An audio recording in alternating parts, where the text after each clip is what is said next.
Hi, I'm Dale Robertson.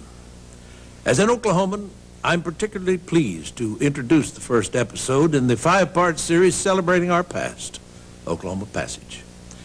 It's the story of flesh and blood people whose lives are intertwined with the history of the Indian Territory and Oklahoma.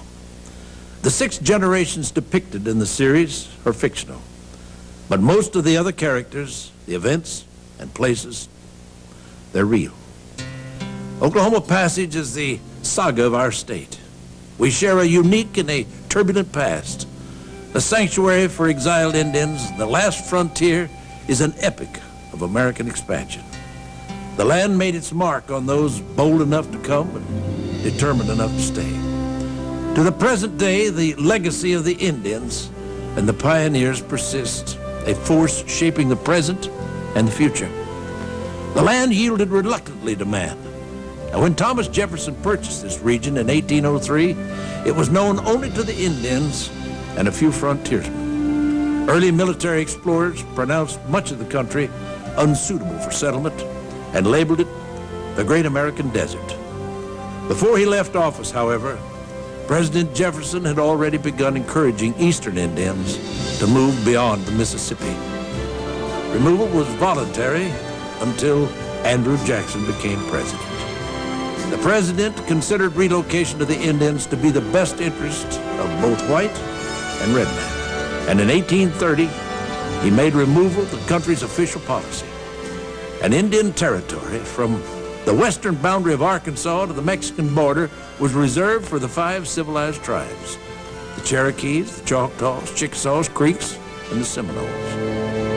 From the Great Lakes to the Gulf of Mexico, American Indians experienced increasing pressure to vacate their land, to make room for the rapidly expanding American frontier. Not even the culturally advanced 5 civilized tribes could withstand the land hunger of the pioneers. A few tribes, including the Sac and Fox and the Cherokees, were split by internal disagreement that pitted the tribal factions against each other. Eventually, most were forced west over routes described as the Trail of Tears.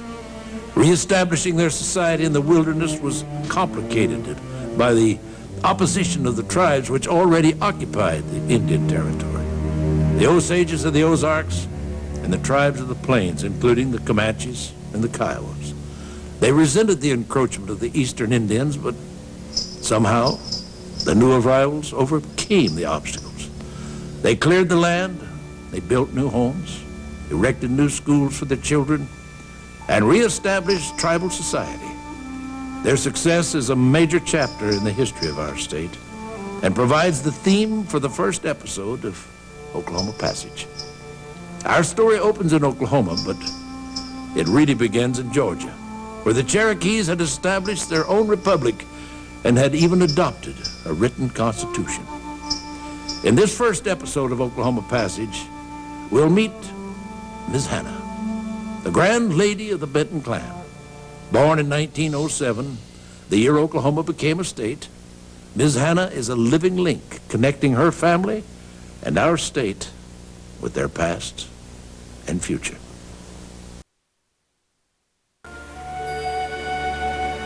Hello, I'm Ben Johnson.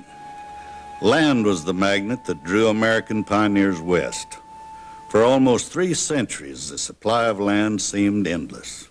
But after the Civil War, homesteaders filled the plains and pushed beyond the Rockies to the shores of the Pacific. By the mid-1880s, only one large tract of fertile land remained. From the green slopes of the Ozarks and the Ouachita Mountains to the grasslands of the Great Plains, Indian Territory lured the land-hungry pioneers. Even before the Civil War, white men demanded the opening of the region. Their pressures intensified after 1879 when Cherokee Railroad attorney E.C. Boudinot reported that the unassigned lands in Indian Territory had not been occupied since the Creeks and Seminoles returned them to the federal government after the Civil War. Boudinot's announcement triggered the Boomer movement, which advocated the opening of Indian Territory. Supported by the railroads and the businesses of the surrounding states, the boomers finally overwhelmed the Indians and cattlemen who sought to protect the tribal homelands.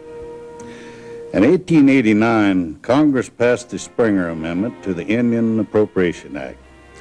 This amendment allowed the president to open the unassigned lands. Since there were more settlers than claims, President Benjamin Harrison decided to allot the area by land run.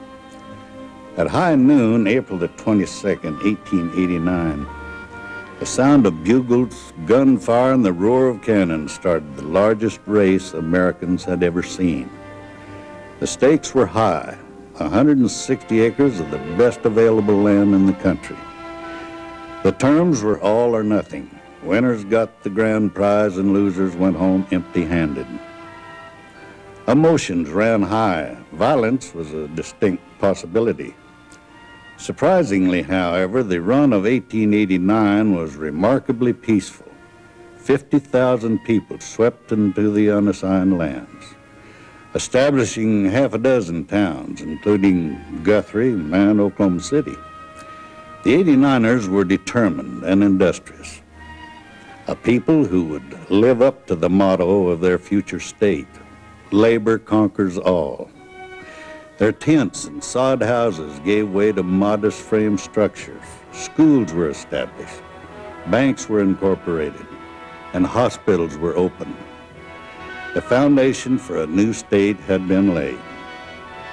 The land run of 1889 was the first of many openings. Other settlers raced for land, registered for lotteries, and bid on homesteads in the big pasture auction. Each new opening increased the size of Oklahoma Territory.